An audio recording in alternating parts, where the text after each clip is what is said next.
It has because our demographic is Hispanic, like families. Mm. So Oh wow. with you having like this whole thing of like people getting deported and ICE like banging down people's doors, Mm.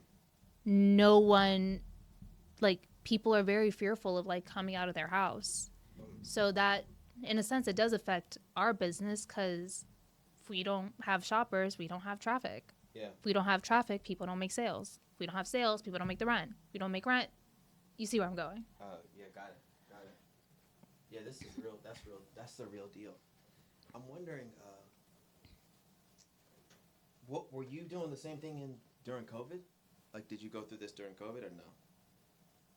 I think I was jobless during COVID. The whole time. Actually, I don't think about it. I was like, no, like I was still on the cheerleading team. It was the pandemic version, so they were trying to figure out how we're doing this. We were at the time, we were at probably one of the beginning peaks of creating content because that's when pandemic, everyone was like on the phones, TikToks, all of that stuff. Yeah. So I didn't necessarily have a job. I had one. I used to be a Mac artist, and then they fired me. Like the day COVID started, they were like, "You can go home now because we're shutting down." That's funny. So, during the pandemic, I spent most of my time like working out, dancing. Pretty girl shit. You're saying pretty girl shit. I had so like nothing else to do. I was getting my little check, my little stipend check. I was living life. That's so funny. God, that's so funny. I was trying not to get evicted back then because we had no money coming in, but it was going out so fast. And I remember I was like 3 months behind, and I didn't have the fucking money, and we ended up getting a $20,000 check, like the day before court, and I cashed it and took it all. Yeah, Look at God. literally, like that was like on the way there. I cashed it, like on the way to court, and I was just like, damn it. And then we actually ended up fighting with the management company. They were just such assholes. I was like, guys, I'm not pretending. I'm not lying to you. I'm telling you the truth. I don't know what to do. Like, I don't know. But this is the second time it's happened where everybody here, we don't know what's going to happen. So we're kind of like, shit, do we cut everybody now or do we wait? Because if it turns around, then we need people. We're not prepared, and then we lose contracts and it gets supplemented. That's not good either. I have a different mindset, but also I live life obliviously, so it works for me. It doesn't. Yeah. But my best friend, she works for the federal government. She lives in Florida, so of course they're like everybody has to come back into the office. Oh, really? Like, so who does do you know who she works for? I don't. Oh, okay. Gotcha. I don't ask those questions. Yeah, I got you. I got you. So she got called back. She is the patent office, something along those lines. But she is frantic, and I think this is the first time where something political has affected somebody very, very close to me. Because everything we're just like, oh, like pandemic, whatever. It's affecting everybody as a whole. Yeah. But this is affecting a certain group of people that have better work-life balance, that have found happiness, that, live somewhere else, but can still do their job remotely. I get it from both sides because the pandemic fucked up a lot of businesses in DC. Like, nobody was leasing office buildings because everybody worked remote. Yeah. There were not many people in those offices to be able to buy food from like those businesses, those restaurants, those little cafes. So I can see why like the change is happening. I just think how abruptly it's happening. Yeah. And how it's not really a choice. It's like a demand. Yeah, like right now. Yeah, I agree. This is the first time for me also. But I got a question. You just sparked a question in my head. I'm enjoying this. I sparked a lot of questions. I didn't expect this to be enjoyable for me, but I expected the next part, the editing part. But my question is, we were talking about rejection, and with what I do, I'm a dreamer, right? I'm an entrepreneur. So I've always had a dream of having. When's your birthday? 10/10, October 10th. I'm a Libra. There's nothing bad about Libras at all. Yeah. We're all happy. We're fair. Listen, We're Yeah, all of us. Psychopath. You're not born in August, are you? No, I'm a Taurus baby. May Okay. 15. Okay, That's May. we are also So dreamers. you are moody, aren't you? Are you? Yeah, No. you are. Define moody. Your mood will shift quickly. I'm trying to think. Yes. I do show my expressions on my face. Yes. Yes, I do. All right, here's an example. I can tell a lot about you already. I don't want to go into it, but I think I could break you down right now. Let's not do that because I have a question that's personal for me first. My dream is to have a store, like a brick and mortar, a store you can go into and it's functional, right? Mm-hmm.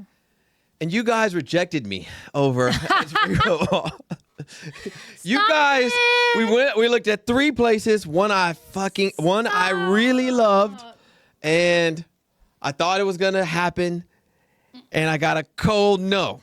And then 3 months later, let me start over. 3 months later, I go in and I see this cherry blossom store that's closed down and the lights are off. Bee and cherry. So my question is, why didn't I make the cut? What can I do better? And I don't necessarily have a clear vision on some things. I just know I think it'd be a good idea, right? Mm-hmm. But so how was their idea better than mine? Because it looks like they ordered a bunch of cheap stuff from China, hung it on racks, and then closed the door. Okay. Let's go. Give it to me. Keep it funky. Keep it funky. I knew it was going to come. So, the time will come. First and foremost, I believed in the concept. I Okay. wanted to bring it to the mall. I was so gung-ho and fighting for it. Okay. Like, you hear that, everybody? I know, like, I can call Christina up right now and she would tell you, like, yeah, she was really pushing for this. Okay. So there's a lot of different things. We may not have all the time for it. When it's something so different, and I feel like this is just life in general, and you're trying to convince a group of people that are just set in their ways. They're just set on like, okay, what's your business concept? It has to be almost, I guess the word would be retail appropriate. Mm-hmm. We're still in a mall. Mm-hmm. So their mindset was more like, how is it going to appease to shoppers like that are just walking around? It's like, oh, let me go in this store. Bee and Cherry, they had multiple locations. So that also helped with them getting into the store. It's a proven concept. That's what we with something like this, it wasn't a proven concept. Now, I wish you would have called me because my argument would have been, let's be honest here, the mall traffic now versus 10 years ago has dropped dramatically, right? However, people do want to shop in malls. I enjoy going to malls. I don't buy anything online. But why has it gone down? Because of the convenience that technology has brought. So we have to like nobody is buying VCRs anymore, right? Nobody's going to Kodak, right? So my point is that as the world changes, we may have to shift. And this is a digital shift that isn't normal, but we could either be on the front of it or the back end of it. And maybe we don't give them a 3-year contract, but maybe we give them a 3-month contract and see what happens. You probably did that.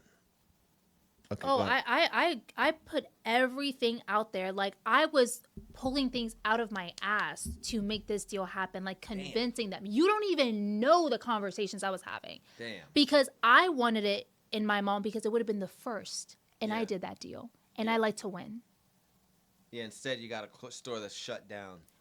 I won't say it's a nightmare, but... Can you tell me something real quick? I finished your thought. I'm sorry. I don't mean to cut you off. I think this company is just, and it happens a lot with these much bigger mall companies, is that you have way too many people that don't understand that social media or like technology or all that, like that is booming. It's power. They are still on Facebook. You know what I'm trying to say? Oh my God. Like, yeah. They know about TikTok. They know about Instagram. They see the influencers, but to them, they think that world does not apply to what they do, and it does. Yeah.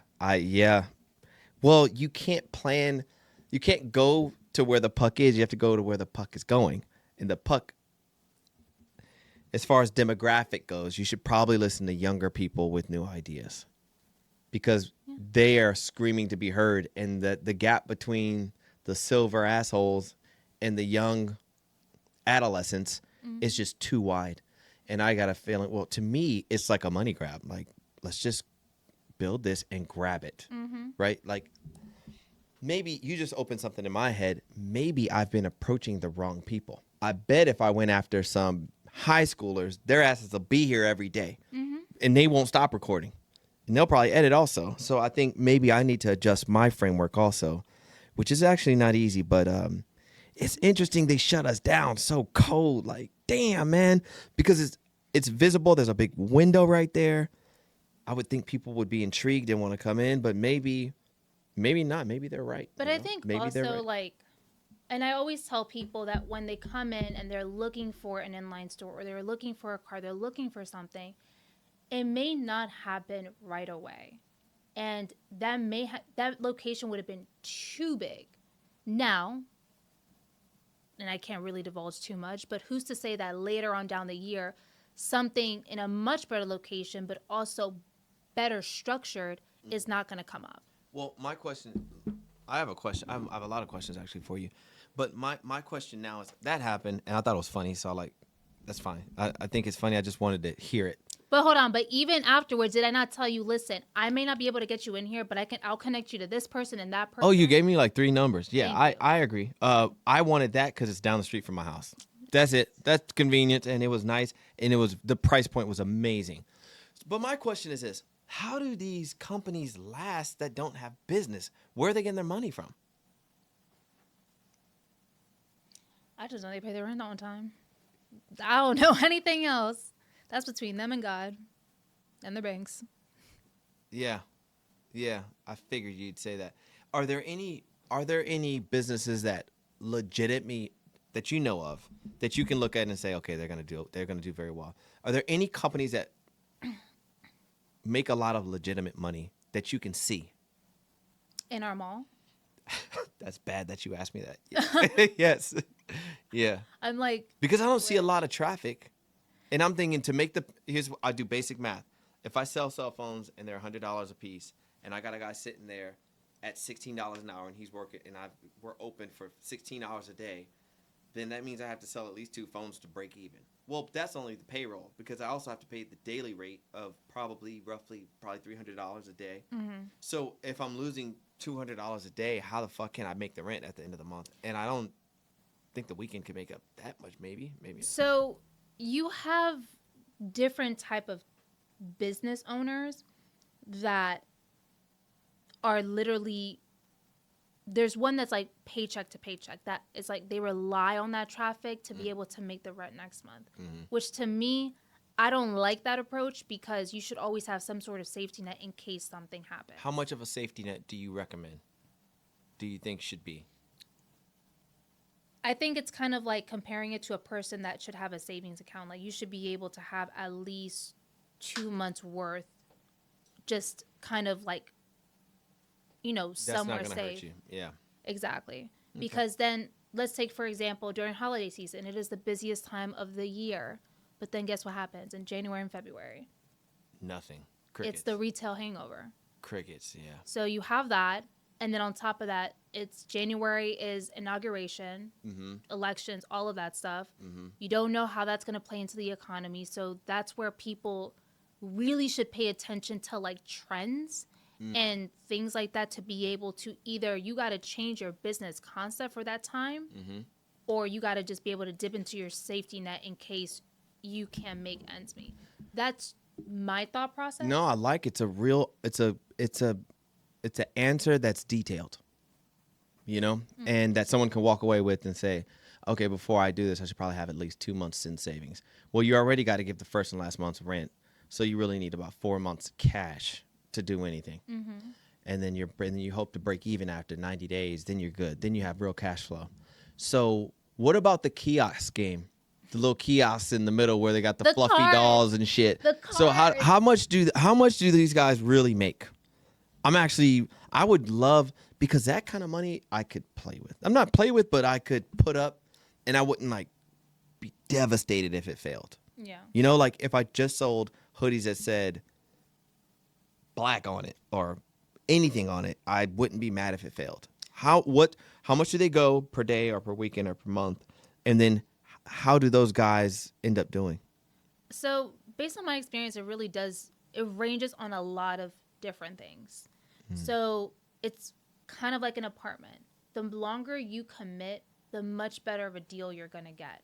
If you're just going to be there for a month, then, we as a business still need to kind of like make our money, but The rate's also good. location. If you're going to be in a very high traffic location, such as in the food court, Good point. you're going to be a little bit over like $1,100 and For the month. per month. And that's with a 1-year contract. That's with the 1-year contract. If you want to do security 1 deposit. month, how much more is that going to be? Maybe a couple hundred more. Oh, okay. Yeah. So if I wanted to start a hoodie kiosk near the food court, I'm looking at, for 1 month, $1,500 most. Okay, so we should talk about that because I want to do it. I actually want to do it. On a cart. Yeah, actually, I want to see because I have Susan who works here. You see that? But the problem is our contracts are fucking done, so everyone's home. I'm like, we're cutting it. But You since wanna she's do still on payroll, listen, we'll put some hoodies on a cart and let's see if they sell out. If they don't sell out, guess what? I could shut down But why? because we could make money. On hoodies. Yeah. What do you mean? What is The margins are incredible. but what are going to be on the hoodies is going to be, well, first of all, let's talk about this. Mm-hmm. I'm very big on visual standards. Mm-hmm. Being able to merchandise a cart with apparel, it's a little bit of a tough cookie. Really? It is. Well, I never thought about that either. Exactly. But why that's you where have that's where we simplify, right? What is going to be on the hoodies? This is it. That's our page. It's just regular fucking athleisure. Nothing special. Just regular You just wanna Habibi hoodies. Just sell it on a cart and I mean, I don't have an option. Y'all won't let me go in the store. What do you want me to do?